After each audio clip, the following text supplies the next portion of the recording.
Hey friends! I've been a little sick, but I'm finally starting to get my breath back.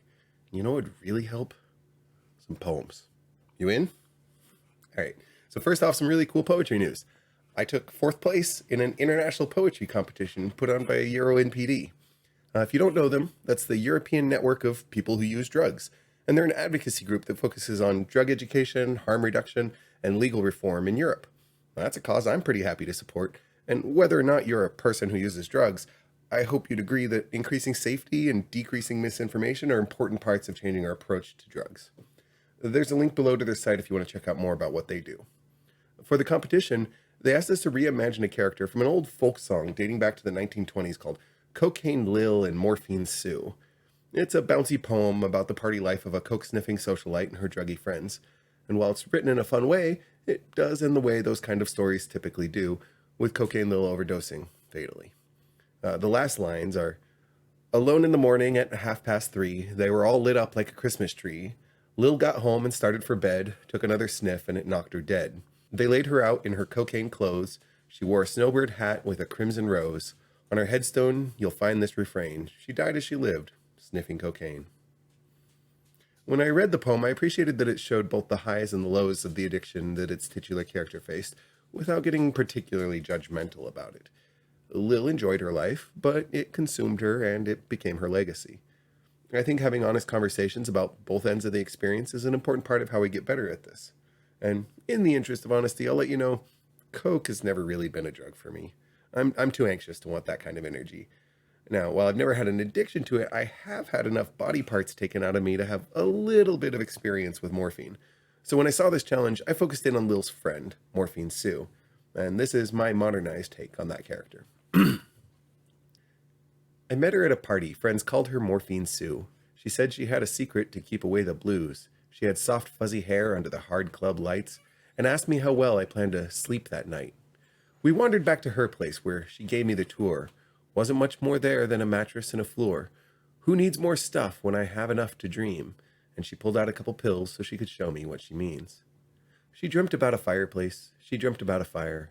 Every time she'd start to wake, another pill to get her higher. She dreamt about the limelight. She dreamt about her space, while I held her and beheld her pretty, silent, smiling face.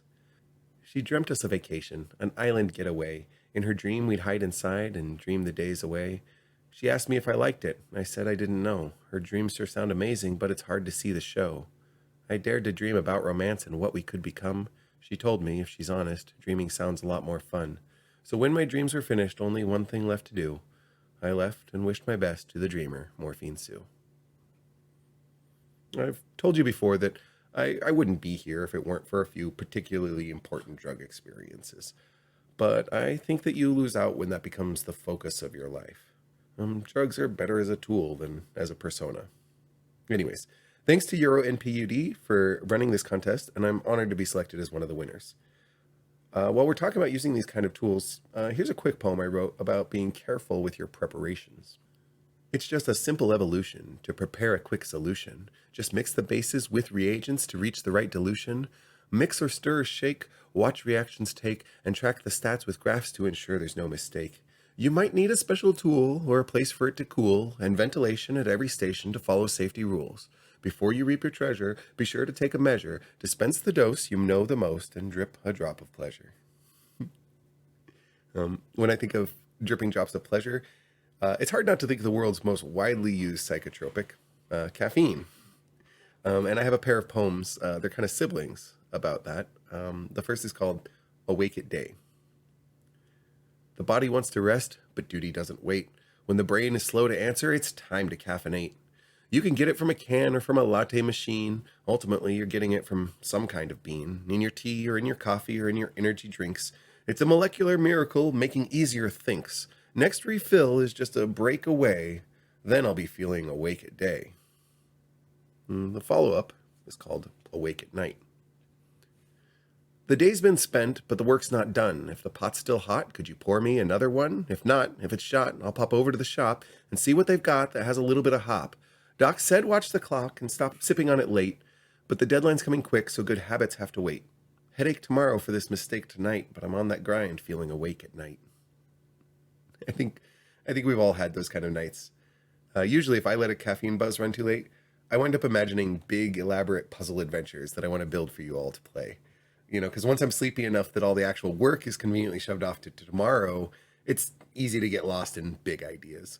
Time will tell if I actually manage to publish one of those. But this poem is about how excited I get when I'm working on one. Think quick in the pit with a slick thought master. No trick, this wit whips quips out faster. I'll blast past every last heavy class and ask if there's even such a thing as an impassable task. Puzzles and problems, my strategy evolves. Rip a riddle down the middle so the solution gets resolved. Crosswords and trivia I can swiftly solve no matter which subject matter gets involved. My fine mind is behind every line. When I write rhyme and I find every time, I opine the sublime, I sparkle and shine. In my high prime, space and time will align like reality is a channel, and it's funneling through me. I-beam projectors showing y'all a movie. Every detail always comes across smoothly. Only way I don't move you is if you really move me. Once I cracked a brain teaser over 30-something years. The topic was what to do with a brain full of fears. It took a lot of time and a couple tons of tears, but I'm proud to say that I'm still smiling here in defiance of my doubt, because I'm casting it out and shouting out loud all out what I'm about. I'm plotting a new path and I'm rocking a new route. I'm not holding on to any worries that I can do without. Hold on to your chips. I'm better betting brain. I'm not just a player. I'm the maker of the game. And if you don't follow, give me time to explain, because what's next might be crazy, but it's not insane. I was definitely having fun with words in that one, and that makes it hard to read. If you learn what to look for, my writing will tell you a lot about the mood I'm in. If I'm in a really good mood, you'll see a lot more like alliteration, more staccato cadences, and a bit more bravado sneaking into the verse. Here's another one where I was really playing with the phonetics. Scotty had a situation. Simply stated, he was stuck, living a certain Sunday on repeat. It's just his luck.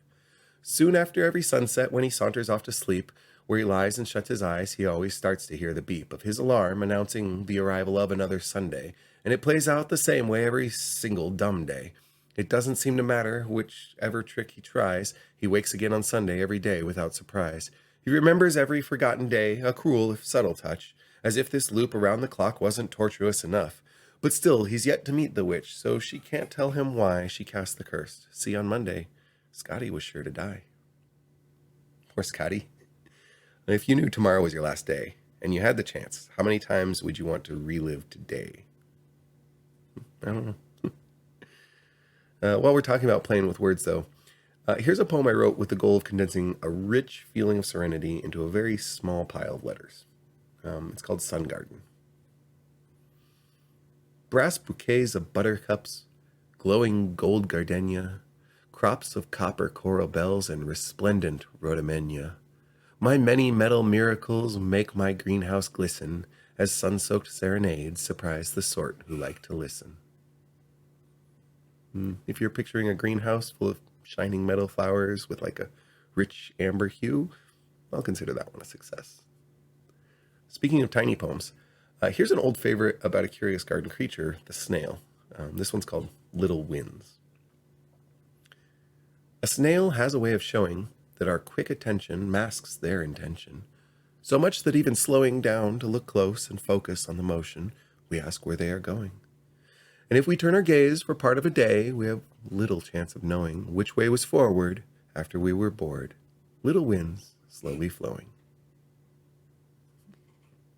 Thinking of a snail as a chaotic little gust of slimy wind is maybe one of my favorite poetic constructions, and I giggle about it every time I see one. I have another poem about a little crawler. This one's about a crab named Thomas. It's called Surf Walker. Thomas had been scuttling for days and days and days. Sand expanses on one side, the other side all waves. He'd found so many pretty shells and seen so many sunsets, but he hadn't found the beach's end, so he knew he wasn't done yet. What happens when the ocean stops? Does the sand just go away? Thomas didn't know yet, but he wanted to someday. So with hopeful determination, he kept marching day and night. And if the coast is endless, he thinks that'd be all right. I think of Thomas's attitude a lot when I get anxious about the future. Maybe working toward a goal is more important than actually reaching it. I don't know. I enjoy personifying small things. It lets me imagine the world at, different scales. Here's one I wrote, meant to cheer on the ball in a pinball machine as it waits to get launched into play. It's called Outlane. And that's the lane on the side of the pinball. Yeah, you know what I mean. Welcome to the field, Steely. Ready to play? Your job is to make points pop up on the display. Don't get distracted by the lights and the sound. Just bounce against everything you find lying around. Toggle every button and swish through every spinner. Light up every bonus light and you'll come up a winner. You're hard enough to take it. Stay shiny through the pain. The only thing to fear, sphere is what happens down the drain. Stick to the flippers, because once you go down under, all that you have been is reduced down to a number. A few bits of memory, just a part of the score, while your body gets polished up and readied for more. If the quarters stop coming, trigger the end game, sound the final fanfare, and then reset the mainframe, flash across the circuits, and we're back to the beginning. Purpose comes from playing. Don't seek it in the winning. All right. I think that's about all the lung capacity I have for today.